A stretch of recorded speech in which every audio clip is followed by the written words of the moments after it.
Drag racing fan, Monday morning racer here. Lee Craft, your host for Between the Slicks, as I say, the most diverse drag racing talk show out there. Where else, like tonight, are you going to be able to talk to a Nitro crew member who happens to be a nurse, part of a legendary drag racing family, and a NHRA YouTuber? There's so few of us out there. Yes, that's what the show looks like tonight. We've got that Dunn girl and Mr. Darren Williams Jr. on from American Hot Rod Entertainment. So looking forward to having him later on in the show. And speaking of American Hot Rod Entertainment, later on tonight, after this show, this will premiere on Monday Morning Racer, Amato versus Ormsby 1989. We're going to let Mr. Darren Williams Jr. tell that tale from that great championship battle. That will happen at 9 p.m. right after this show. There will be a live chat with myself and the man behind American Hot Rod Entertainment in the chat for you to enjoy, so you do not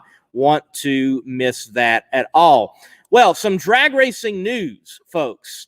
It is sad to report that there is a bleak outlook, it seems, with the selling of Atlanta Dragway. So it wasn't that long ago that the NHRA mentioned that they were going to put up for sale Atlanta Dragway there in Commerce, Georgia, but with the intention of it to remain a racing facility. But you begin looking on things today, with it going on the block today, it is possible that it could be rezoned or multi-purpose zone and in an area that is growing outside about a half an hour from Atlanta and from the upstate of South Carolina. A lot of people are moving into the area. Residential has already moved towards the track. You already have it as a destination for the outlets of shops such as Nike and Adidas and many other brands with Tanger outlets. So hold on. Let's hope that Atlanta Dragway has many more anniversaries of the Southern Nationals beyond this year, the 40th, which is the anniversary date they have this year. By the way, who won Top Fuel, for the fun of it, in an 8-car field at the first Southern Nationals? Put that in the comment section below. Well, look, after this first break, we're going to bring on Miss Dunn and chat with her with what it's like being on that crew, in the family, and also in the medical realm as well. We are going to give you a word from, first, Power Built Tools. Remember, folks, promo code MMR15, 15% off Power Built Tools. Power Built Tools exemplifies innovation in the tool industry. From hand tools, power tools, and even tool storage. Check out powerbuilt.com for Power Built Tools. And remember, use promo code MMR15 for 15% off at purchase.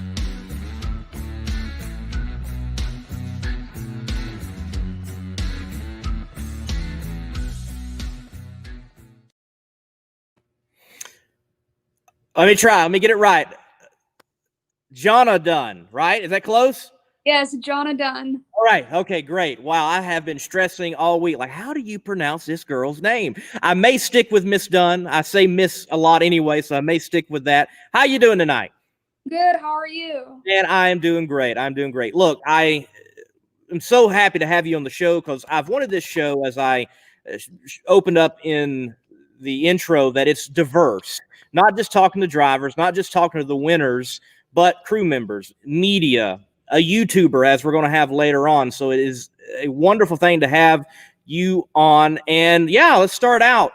You have a very famous last name, D-U-N-N, in drag racing. So give us the rundown for those that may not be familiar with you. What's the connection? Like, you got Big Jim Dunn, you got Mike Dunn, you got, how does it all work out in that legendary drag racing family to you? So Big Jim Dunn, that's my grandpa. I call him Papa though. He's the true legend of the sport. He's an icon, and he always says a legend is just another word for old, but I look up to him just like everybody else does. Mike Dunn, he's my uncle. He used to be the sports announcer for ESPN. Jonna Dunn, my father, he does all of our sponsors. He's the team manager. He's the main clutch guy. And about 2 years ago, I started doing the clutch with him. So I'm the official clutch assistant for the team. All right. Well, there it is. So Big Jim Dunn, grandpa, and Mike Dunn, uncle, and then your own pops there being John. Now, you mentioned he helps find the partners that go on the car. And tell you what, he must be a busy man because the partners continue to roll through Jim Dunn Racing. I mean, I think of Oberto and Squishers and 7-Eleven. I love the 7-Eleven car, by the way.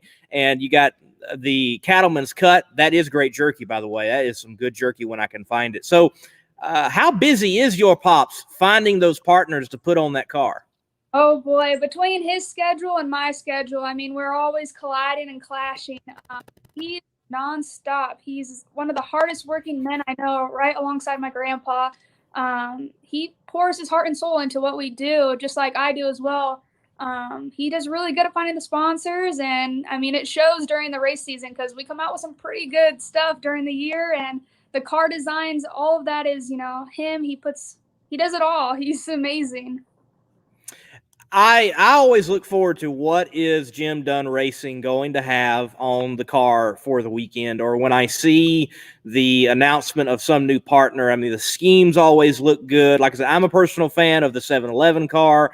You can never go wrong with a Moon Eyes car. A Moon Eyes car always looks cool, so you can never go wrong with that. So yes, I can't wait. I can't wait for Gainesville if there's someone new. And you don't worry, you don't have to drop anything tonight, but cannot wait to see what Jim Dunn Racing's got for Gainesville coming up in, just a few weeks.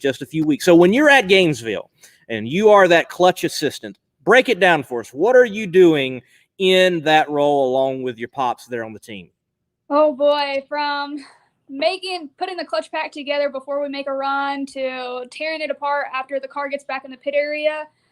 We changed our setup quite a bit last year and updated everything. So now we got the chassis below the clutch can that completely drops out of it and makes the clutch can easier to get out of the car. We take the steering box completely up and fold it out of the way, so it gives us more room to slide that clutch can out. I take the clutch can out, I take the whole pack out, I measure the discs, I write everything down, and then my dad tells me what pack we're going to put in next, and I get it all ready for him, and we bolt it up together. All right, there you go. So drag racing definitely has, as a motorsport, is probably one of the most diverse motorsports. There are Latino Americans, there are African Americans, there are you have people from other countries coming over and race here in NHRA, and definitely it's very diverse with the ladies that are driving behind the wheel. But you represent a lot more ladies that are out in the pits than I think people realize. I'm curious.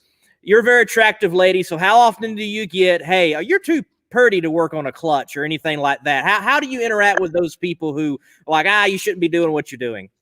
I get it quite a bit, honestly. A lot of fans will come up to the ropes and they're kind of like, hey, are you just a helper? Like, if they don't really know the deal or they don't know who I am, they don't know what I do on the car, then they see me wrenching. They'll see me with my heat sleeves on, grease up and down all over my face. I got rubber in my hair, and I think they quickly learn, especially for the guys. I think it's intimidating because some of the guys out there that are the fans, they're like, oh snap, this chick might know a little bit more about cars than I do. So it's intimidating in that aspect for sure. I imagine so. There's still that stigma out there, but you represent more and more ladies that are out there wrenching on those cars and getting the job done and turning them around. And it is not an easy job. It's hard work for sure. Well, we've got a few fans asking. Eventually, I was going to ask this, but they're already asking, so I will throw it up. Sam Heisen asks this: will we ever see Johnna in a fuel car? So you have any aspirations to drive whatsoever? I do. I would love to drive for my grandpa and the Jim Dunn Racing team. If I do drive, it is going to be for our team. And this coming season, we've actually been talking about it a lot. I don't know if I'll be driving a fuel car at a national event this year, but I do plan on taking my course and doing the licensing this year. I might do a couple A-fuel runs or something like that. Get in the seat, get the feel for it. But driving is definitely something that I'm interested in. All right, there you go, folks. It is on the radar, man. What a wonderful crop of young ladies we could have coming in the sport and driving. Yourself and Krista Baldwin, the Greekette. I mean, some legendary names too. That's cool. Bright days ahead for the sport. Go ahead. Didn't catch that. Oh, I said Krista's a good friend of mine. Us ladies at the track, we stick together. So yeah, y'all do. Y'all stick together. Yeah. Well, very cool. Now, look. Folks, they'll see you at the track. They see you with those heat sleeves on, working on the clutch, but they may not realize, seeing you at the track, if they don't follow you, what you do away from the track, because you are just as busy, if not busier, away from the track. And I imagine, especially this year, it's been very challenging. So I'm going to bring this picture up, and you can describe to us your office elsewhere, because this is where you usually are working, correct? This is where I'm usually working, yes. So even though it's off season for us right now from racing, I don't technically have an off season, I guess you could say. In between all the races, I fly home between every race, and I work every day that I'm home at the hospital. I work at St. Jude Medical Center in California, city of Fullerton. I mean, with COVID going on right now, it's especially busy. We have to wear all of our PPE gowns, our face shield, goggles, gloves. It's a hassle, but I see it firsthand, and I'm on the front lines along with all the nurses, doctors, medical staff, everything like that. And I'm proud of what I do. I am, and I'm proud that I'm fighting against this disease along with everybody else. Well, thank you for sticking in there, and thank you for the hard work you've been putting in. I can only imagine how tiresome and challenging this year has been in the medical field, in the industry. So what is your official title? I know oftentimes people say nurse, but that's very, very broad. So usually there's 3 letters. So what is that role for you? So I'm going through nursing school right now. So I'm not a nurse yet. Everybody says nurse, but I'm working towards that goal. It's a big goal. It's a lot of schooling. What I'm working towards is to become a CRNA. It's a nurse anesthetist. So it's a little higher up than a nurse. It's like your anesthesiologist, but with a nurse title. You can do anything an anesthesiologist can do pretty much. You're just working underneath them. So I still got about 3, maybe 3.5 more years of schooling before I have that title. Well, I think I'd rather drive a fuel car than school. I'm just saying. No. You keep working that away. It's amazing how much work it is to reach those levels and continue progressing. I remember I was with a former church member of mine. He wasn't doing well. We were in the hospital, and the wanting to be nurse came by and was taking this survey. Poor thing was just like death walking, how tired she was trying to make it. So again, I commend you. Thank you for being one of those unspoken heroes out there fighting against COVID and doing what you're doing. Appreciate it, and keep up the good work. So the NHRA, you being a younger individual, what do you think the outlook of it is right now? How healthy do you think it is? What are some things that you like right now in the sport, and what are some things that you'd like to see in the sport for it and its longevity? So right now, that's a hard question right now, especially with all the COVID stuff going on. Last season was not your typical season. We've had a lot of ups and downs with the season last year. Everybody had to wear masks. The fan base was at a low. Your crew members were wearing masks in the pit area. You didn't have that driver engagement with the fans, which NHRA is known for that. That's like why the fans like to go to the races so much. You get that one-on-one interaction with all the crew members and the drivers and everything. So last year we didn't really have that. I'm hoping this season, 2021, is a little bit different. I know that we'll still have to wear the masks and go through all those mandated rules and everything, but I'm hoping we get that more of that old school back to the racing feel of it. It wasn't the same last year, so that's one thing that I would like for it to change back to. Also, I would say, NHRA does a great job at bringing new people in. Camping World, we're super excited to have Camping World as a main series sponsor for all of us. So that's really exciting. That's an uplook in the season for everybody, every team, I think. A couple things that I think maybe they could implement for the COVID outlook of it, and then me working at the hospital, I see this kind of change maybe needed. Maybe hand sanitizing stations up in the stands and stuff like that, and it'll be a little easier to have that fan interaction with the drivers and stuff. Definitely, it did feel different this year being in the NHRA pits and not have quite the interaction. That's what it's built on. And yes, definitely, I commend the NHRA. They were one of the few sports, period, that said we're going to do this, and if we're going to do it, we are going to have some number in the fans. Exactly. I remember that first Indy. It was low, but there were still fans there. And by the time Texas rolled around, it was like, is there COVID? Yeah, Texas. Imagine that. So, yes, definitely hope that fan interaction is back, and that's going to help lift the sport. Camping World is great. Hey, Joe is asking for the combination that Jim Dunn Racing's running. How many clutches in the pack? So 6 discs, 5 discs, what's going on? So we were going back and forth there for a bit. Last year we switched it up. I think this year we're going to do a 6-disc clutch is what we're leaning towards. But again, the season hasn't started yet, and changes are crazy. We make changes every single day up in the shop and everything, but I think it's going to be a 6-disc.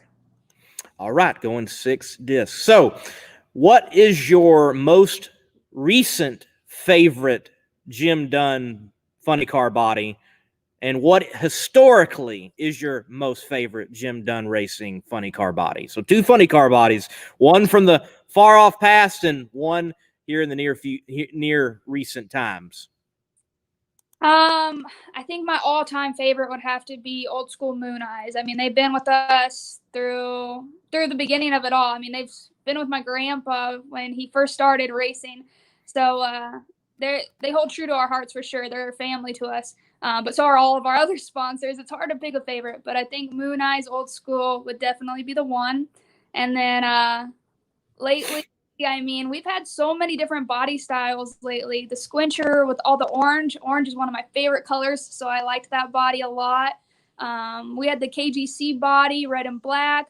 The Blaze Technical Services funny car, also red and black. I think those are racing colors. Like, those are sweet, bold, bad colors, So yeah, it's hard to pick a favorite, but yeah. Talk to your dad. There needs to be a 7-Eleven big gulp, slushy thing coming down the side. That would look cool, I think, going down the track. Yeah, a lot of great looks for Jim Dunn Racing. Oh, so Andrew here, he gets down to the nitty-gritty. He's not holding back. He says, do you have a favorite driver that has driven for your grandpa? So, yeah, we're going to put you on the spot. Who ranks up there the most? I know you got to like them all, but who is like, oh, he was just a cool dude?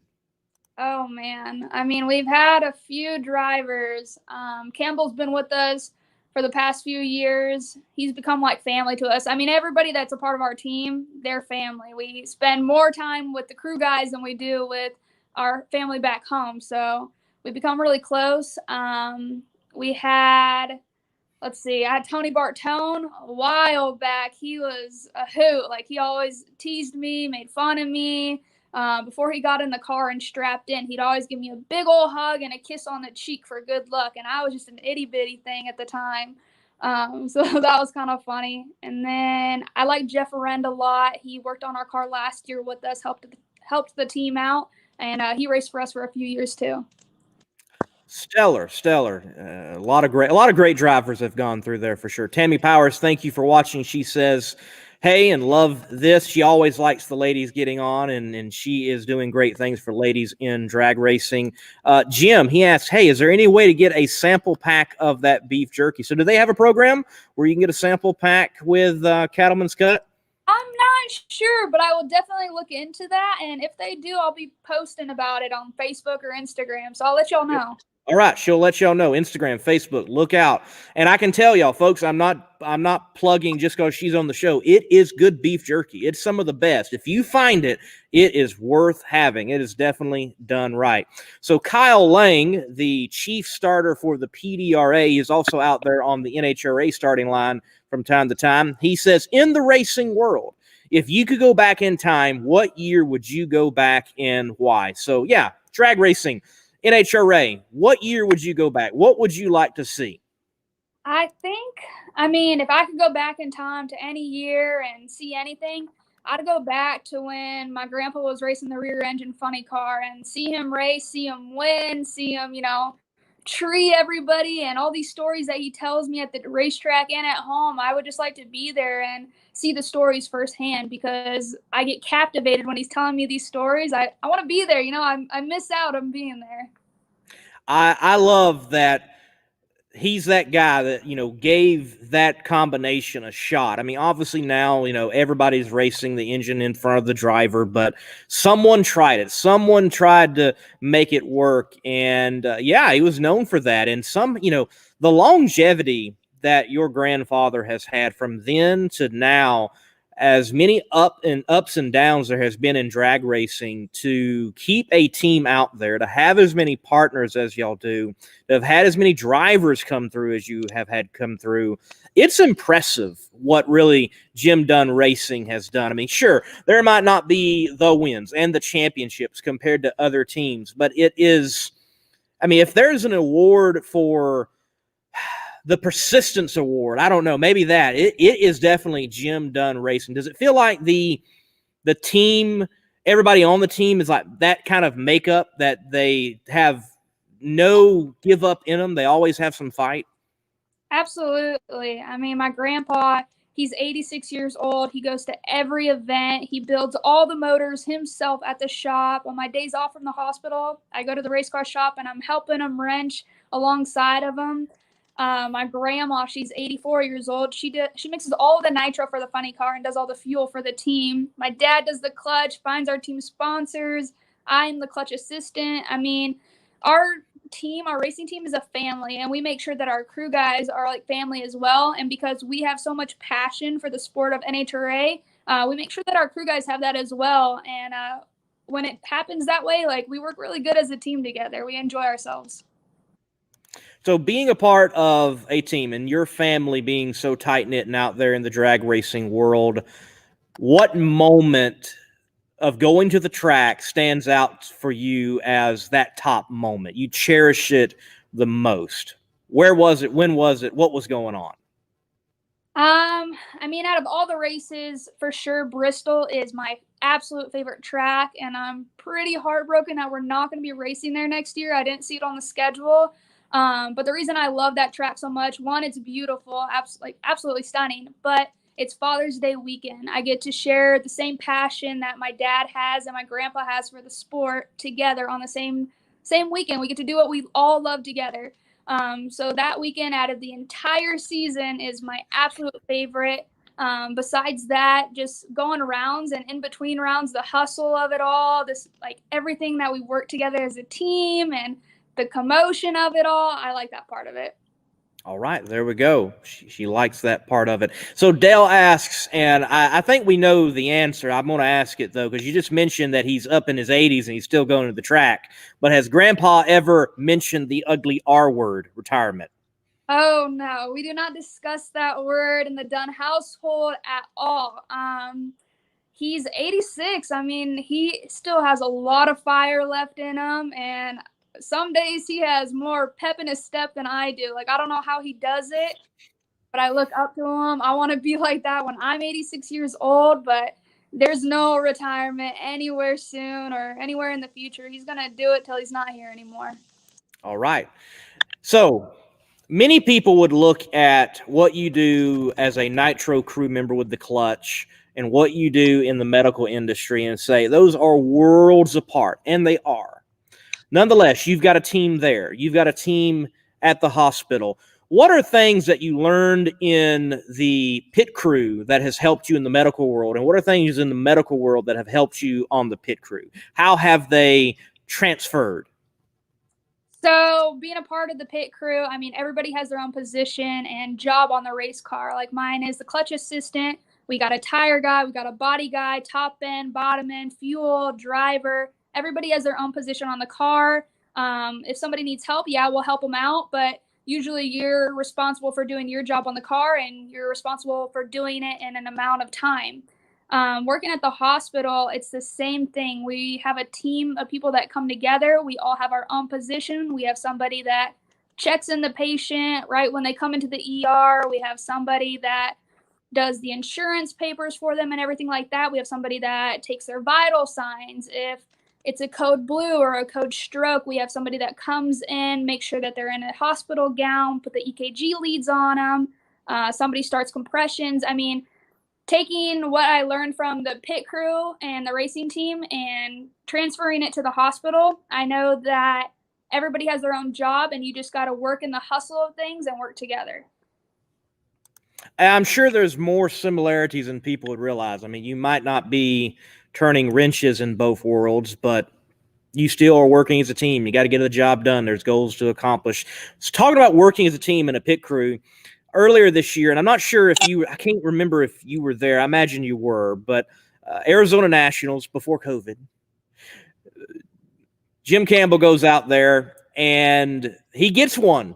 Makes a round win. The body's hurt just a bit though. How challenging is it for the team to transition, get another body out, fix the car, get out for round two? Because we know it's not Don Schumacher Racing. It's not John Force Racing. It is Jim Dunn Racing. So do y'all feel any at all disadvantaged in a moment like that? Or are y'all able to rely on that team aspect and, hey, no sweat. We got this and we can get it done? I mean, we don't really stress about it. We work really good together. We know that we need to hustle that much harder, I guess when we get back to the pit area. But the racing community out there, everybody works together. So if a team is in need or they do need a little assistance, you'll see other teams come on over and offer their help. They'll stand outside the ropes and be like, hey, you need help? Like, we got you. If we give them the nod, they know, like, they come in and they start working too. Usually that happens if like a car blows up and you need extensive work or something like that. But no, we thrive on getting back to the pit area and just kind of tearing it apart and working that much harder. So mentioning the aspirations you've got of driving and then mentioning like Jim Campbell's incident, or I think of this year, the worst fire I've ever seen in Alexis DeJoria there in Enos. Is there any apprehension whatsoever in a situation like that to hop into one of those things? Does you get any pause, or is there still that gung-ho, I want to do this, I want to experience it? I mean, I think every driver or every person that has inspirations to hop in a nitro breathing machine like that, I mean, there is a little bit of pause there for sure. I mean, any normal person would have a little bit of a pause there, you know what I mean? But I'm not really worried about it. Like, you got to trust your team. You got to know that they're there for you. They've built a safe car for you, and trust yourself. And when you're out there on the starting line and the lights drop, you got to have no doubts. So I'm ready for it, I think. All right. I understand what you're saying. I've always had dreams of being able to drive myself, at least experience it.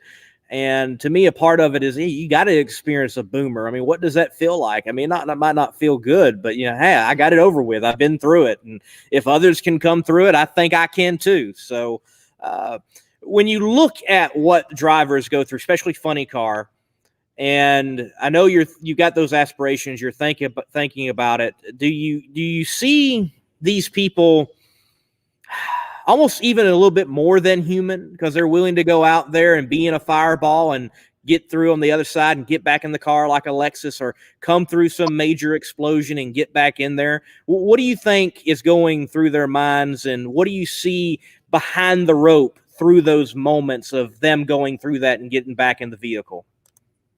I mean, it's hard to say. I can't really speak for any of them, but if I were to guess on it, I think going through something like that, the first thing that's in their head is, they want to go out there and overcome it and do it again, like do it right. You know what I mean? I think it just makes them that much stronger, like what doesn't kill you makes you stronger type of thing.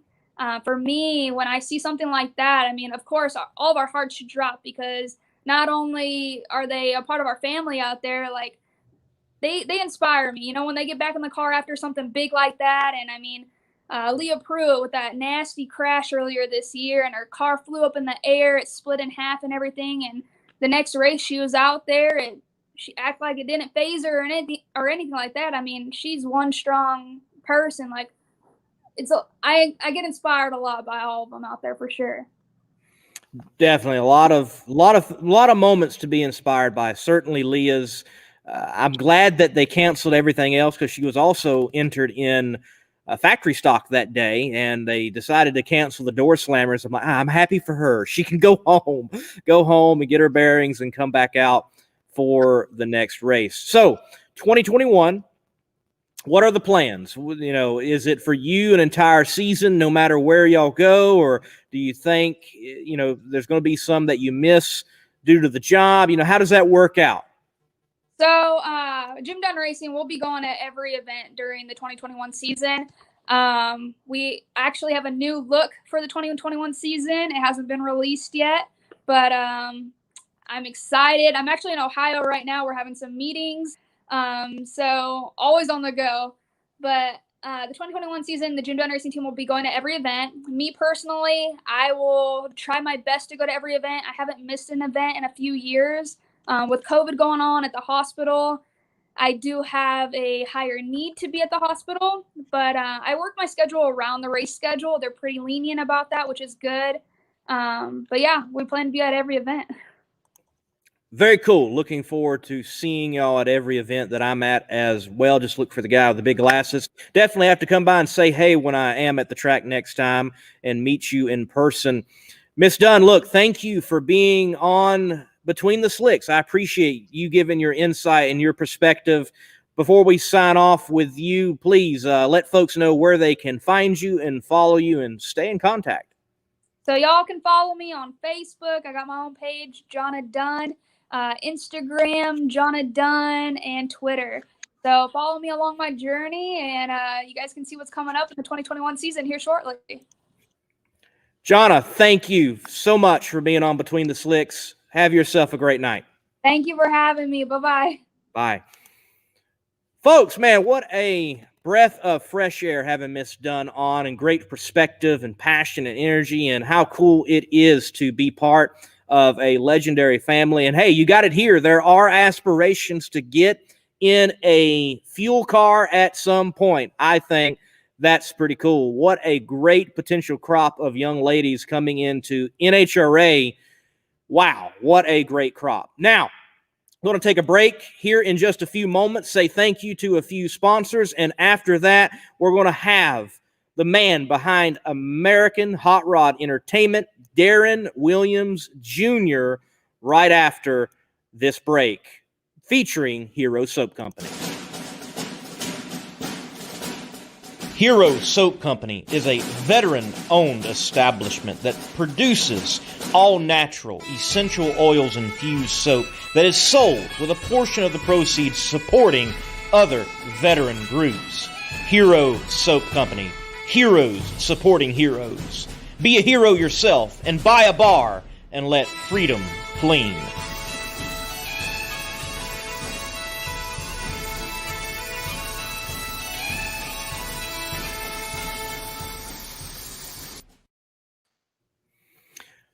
Darren Williams Jr. Man, how are you doing tonight?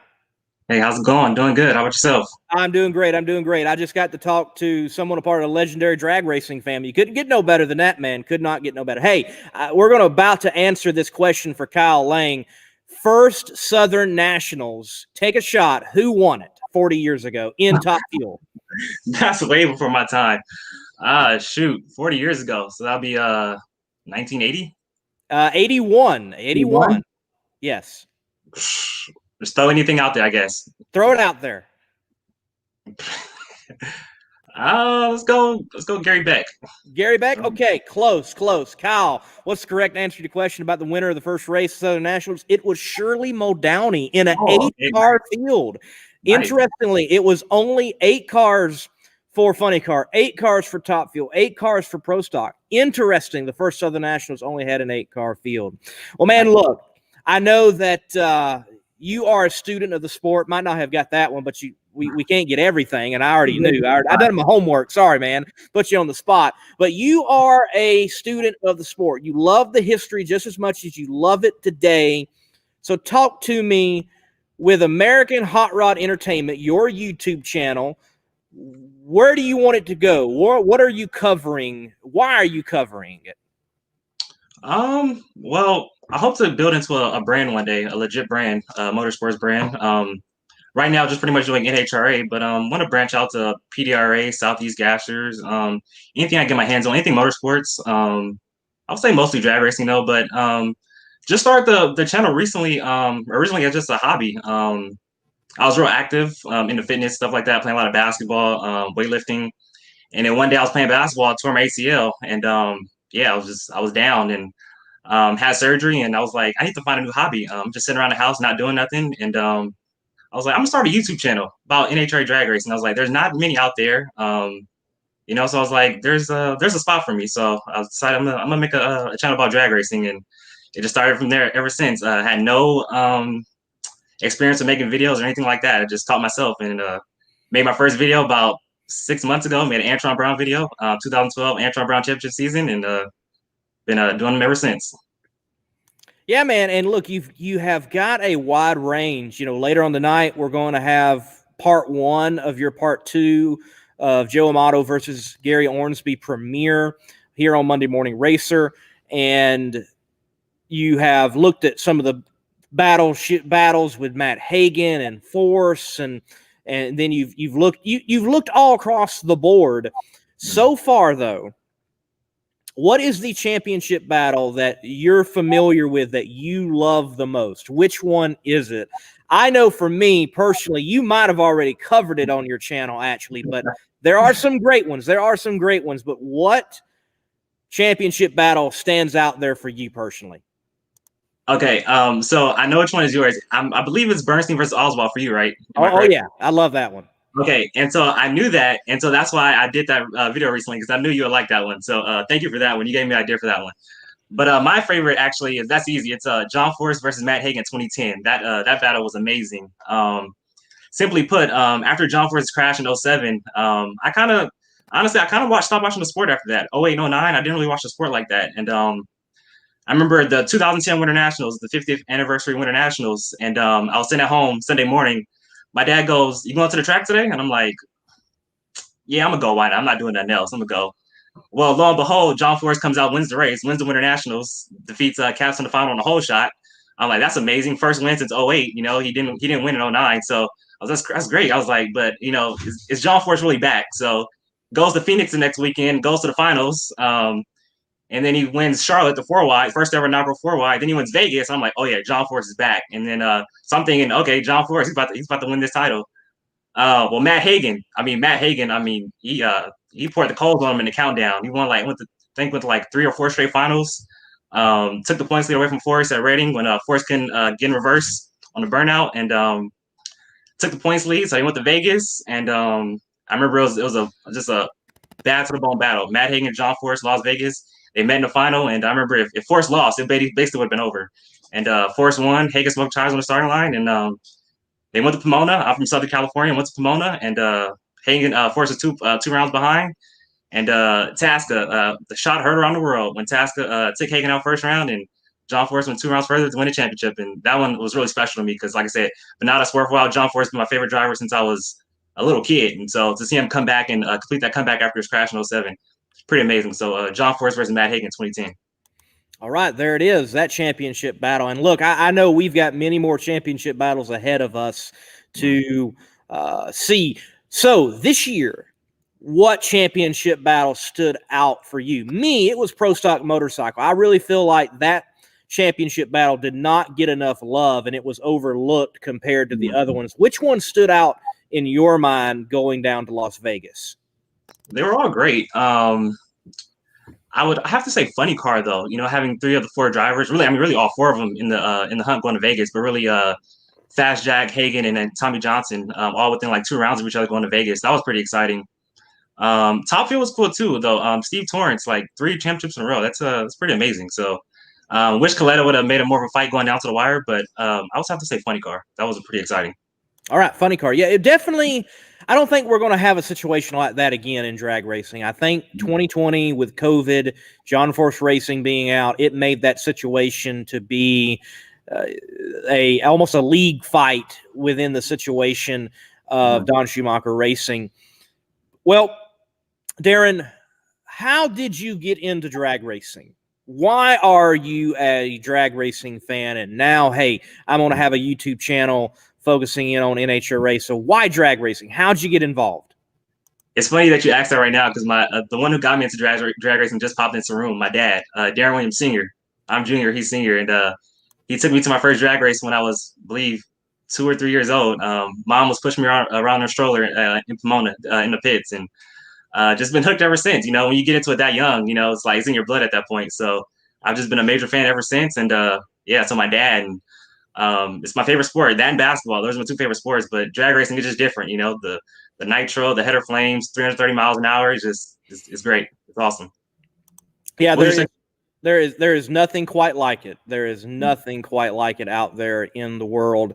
And it's interesting how you and me met. So I tell you what, I've told my perspective before. You share with the folks your perspective of how we met at the finals 2 years ago now. You give your perspective. So I was sitting with my dad and my cousins. We were on the West Side Grandstands in Pomona. And we're just it was a pretty good championship battle with Top Fuel and Funny Car that year. That year was Steve Torrance, Brittany Forrest, and in Funny Car was Height, Hagen, and Beckman, and it was pretty good. And so it was during first round, and every time they'll go down, you would look to me or I would look to you, and we'll start talking about each run. And it got pretty exciting. And then so finally, towards the end of first round of Funny Car, I go, "Are you Monday Morning Racer?" And you go, "Yeah, that's me." And I was like, "I watch your videos all the time." And so that was pretty cool. And so we started chopping it up, and we took a picture, and you gave me your card and everything like that. And yeah, and then it's been going ever since. And I remember you posted the photo of us on social media. I found it and I reposted it. And yeah, you've been cool to me ever since, man. I really do appreciate it. Oh, I appreciate you, man, following and encouraging folks to, you know, follow myself. And it's been exciting to see what you're doing. You are doing some great work with your channel, and excited for the premiere tonight. So folks get some more exposure to you. And folks, please go out, check American Hot Rod Entertainment, subscribe to his channel. Now, I remember also we were talking up there in the stands, and I'm like, you're like, so who you think's going to win, John Force or Robert Height? And I'm like, dude, he's a showman. You watch, he's gonna smoke the tires half track. And what happened, Darin? What happened? 330, smoke the tires. No. I hate saying I love John Force. He's my favorite driver, but he knows how to spin the tail. He certainly does. He certainly does. No. Can you delete that part out? I don't want Force to see that. Can you delete that part out? Talk to me. Why a John Force fan? And I understand, you know, for many years, I really would say I was a John Force fan. And since and over time, I've become fans of other individuals because there's just so many people who do really say they like Force. But you're a student of the sport, and you're not just the casual fan, and you are a Force fan. So you're a Force fan. I'll count that. It's true. Why? Why John Force? It's funny. Honestly, to be honest, I've been going through drag races so long. All I remember is John Force. I remember, you know, sitting in the stands Pomona as a kid, and Force coming out for a long burnout, and my dad go, "There you go," and I'm just smiling. I'm just grinning so hard. I mean, and just, you know, just the interviews. His interviews are just crazy. You go back on YouTube, see all his interviews. He's just, you know, wild, crazy, you know, talking fast, and you know, and then just his driving ability too. You know, John Force, like, you know, just leaving people on the starting line, like backpedaling, like just the ultimate driver. I mean, I'm sure there's other great drivers out there, but John Force, he's always been badass, you know. So, yeah, that's basically why John Force, you know, just the ultimate drag racer. That's all I can say. And I remember 1999, the finals. I was on my dad's shoulders, and I think he was getting right before the final with Jerry Tolliver. He was signing autographs and you know, taking pictures. And I remember I was on my dad's shoulders, and he gave me a handshake. Went to go do some talk to other people, came back, gave me a second handshake, and I was like, wow, that was amazing, you know. So yeah, so John Force has always been cool to me. Yeah, that's pretty much it. All right, John Force is the man. Who do you think can fill his shoes right now? Who's out there? Or is there no one out there right now that can fill his shoes? There's a lot of great talent out there right now, though. Do I believe anybody's going to win 16 championships again? Probably not. But there's some pretty good drivers out there. I don't know if anybody can match that, you know, but that's a good question. I'm not sure. Um, There yeah, that's is good talent. A lot of folks love to mention Stevie Fast Jackson going from Pro Mod and hopping into Funny Car, and I think we'll see that one day. But man, I really think it's going to come from somebody we haven't seen yet. We haven't seen them develop who they are and showcase who they are. I still think that individual's out there. I got to agree though. 16 championships. I don't think that's happening anytime soon. Yeah, like the 16 championships, that's pretty crazy. I mean, 10 in a row in the 90s, that's pretty amazing. But I mean, you see Steve Torrence coming on right now. He's freaking dominating, like that's right. like probably like Schumacher level dominating. Like that's crazy, So on that level, I think they can get to. But 16 championships, 151 wins, I don't think they're being touched. I don't think it is being touched. That combination of John Force, Austin Coyle, and many other parts and pieces of that program was just so special and hit at the right time. They made gains that nobody else was making. Mm-hmm. I mean, the only one to beat him in the 90s is Cruz Petragon. The only one, championship-wise. It is amazing when you think of a decade that is completely dominated by one individual. It is mind-boggling. I mean, I think the only thing that comes close would possibly be like Bob Glidden, and that's still not quite what John did. It is absolutely amazing. And dude, he can still keep padding that win list too, as long as he gets back out there. Yes. Yeah. You think he can make 175? You think he can make 175? Oh, definitely. I've never put against Force. Definitely. And it's funny that you talked about Cruz. Hopefully there's a John Force versus Cruz Petragon video coming soon. So that's what I'm working on. John Force versus Cruz Petragon 1992. Ooh, I like your style, man. That's a great battle right there. And there were several great years between him and Cruz that were great. There's a lot of good material there for sure. You got to do some digging. You need to do a Lee Shepard versus Bob Glidden. That one will definitely be one worth diving into. I'll definitely look into that. Definitely. Oh yeah. You'll have to look at that. All my videos have been Nitro so far, but one of the Pro Stock videos I want to do soon is the Dodge Boys versus Warren and Kurt Johnson in 1994. That was a pretty good one. Oh yes. Yeah. Oh yes. Getting down and dirty in that NHRA lore right there. Yeah, just don't mention if they cheated or not. Just don't go there. don't go there. Okay. No, don't do that. That just Mopar people do not like that. Do not go down that road. It is a ugly, dark road that ends in bad places. Just steer clear. Steer clear. So here in a few moments, we're going to be signing off, and we're going to have that premiere on Monday Morning Racer of your material. Talk to us about what we can expect with Gary Ormsby versus Joe Amato in 1989. So so Ormsby coming into 89 had not won a championship yet. Amato had just come off the championship in 88. It was his second championship so far, and those two would collide in 89 for the first of two championship battles, 89 and 90. The video we're going to watch is part one of Ormsby versus Amato. Ormsby pretty much dominated early in the season, fell off in the middle of the season, had two really bad crashes in Sonoma and Brainerd. And Amato came on strong, won 3 out of 4 races, dominated on the Western Swing, and was coming on strong second half of the season, and almost caught him, but came up short. And so it was a pretty fun battle, and everybody knows what happens the next year in 1990. So it was fun making those two videos, 89 and 90. That's also one of my other favorite championship battles is Amato versus Ormsby, and so I had a lot of fun making those. And so Amato versus Ormsby, 1989.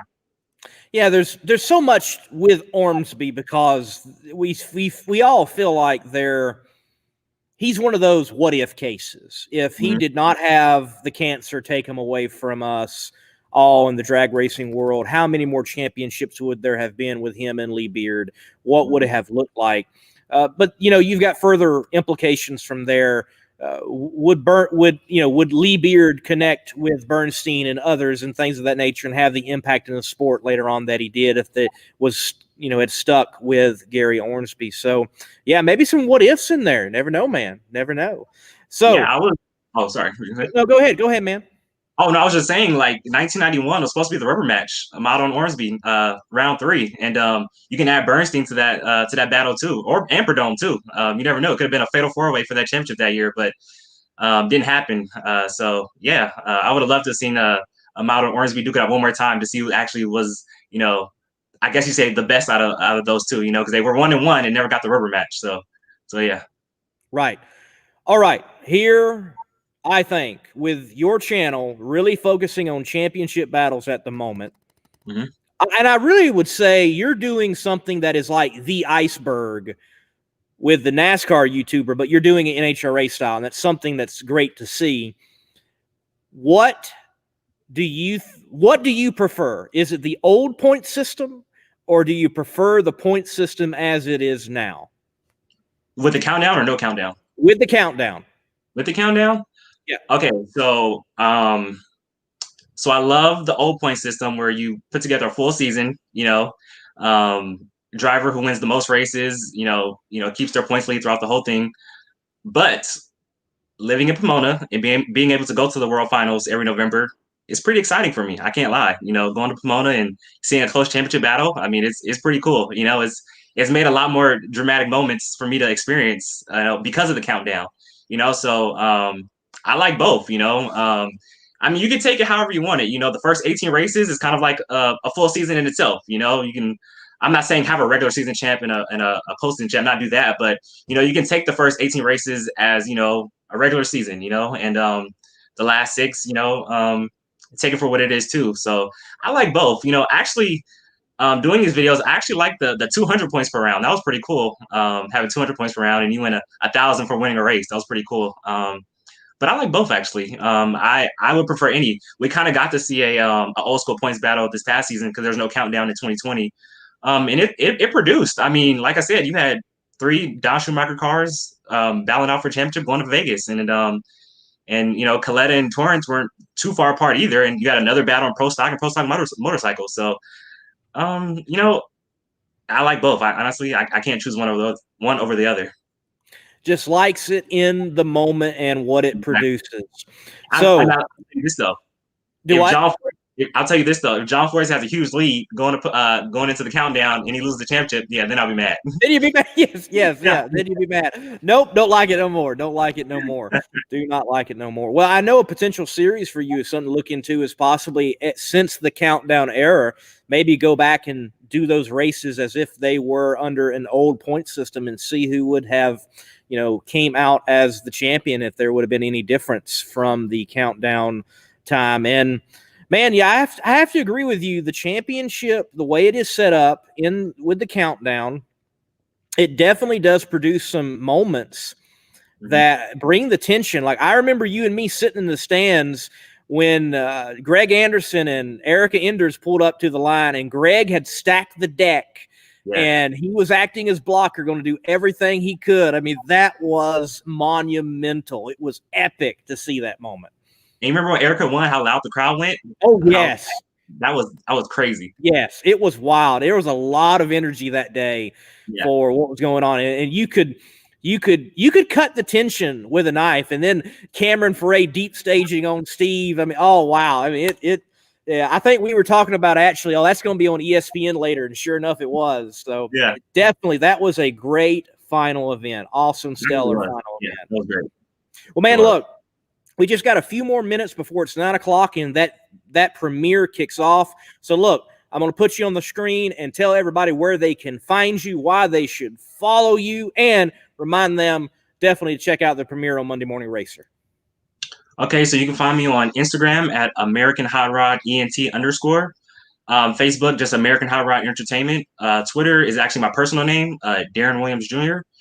And just look forward to more championship battles on my channel. I love doing championship battles or drivers championship seasons. I love, showing people, showing a driver go through their journey and getting to that championship. Overcoming obstacles, what they have to go through to get to that championship. And 2 guys just duking it out all the way down to the wire for a championship. It's pretty cool to see. With drag racing, when you go to Pomona with a chance to win a championship, every round is basically game 7. It's do or die, So if you lose, your championship's pretty much over. If you win, then you keep going on, So I just love it. I love a good NHRA championship battle. So I try to implement that into my videos and create that drama, create that intensity that you see, that you probably already know how it's going to end, but I want you to kind of relive that through my videos, and that's what I try to do. So I'm gonna keep trying to do that, and hopefully my videos get better. Like I said, I taught myself how to make videos, and I feel like I'm still growing and trying to learn how to get better and stuff like that. And I feel like there's a high ceiling for my channel. Man, I definitely agree, because as you'll see at the opening of that premiere, we need more NHRA YouTubers. There are NASCAR YouTubers galore, and many of them, they just don't need to be out there doing it. Just shut up. Just shut up, please. We need more NHRA YouTubers. Thank you for filling in that gap. Folks, follow along with me and Darin, American Hot Rod Entertainment. Stick on Monday Morning Racer. We want to see his part 1 of that Gary Ormsby versus Joe Amato battle premiering at 9 p.m. Him and me will be live in the chat. So stay on the channel. But this is it for Between the Slicks. We've already been told to get off the track, and the chutes are out. We got to do the turnaround, because we're about to watch the premiere of Mr. Darren Williams Jr. video on Monday Morning Racer. Go follow him. Go subscribe. Folks, until next time, I'm the Monday Morning Racer. Out.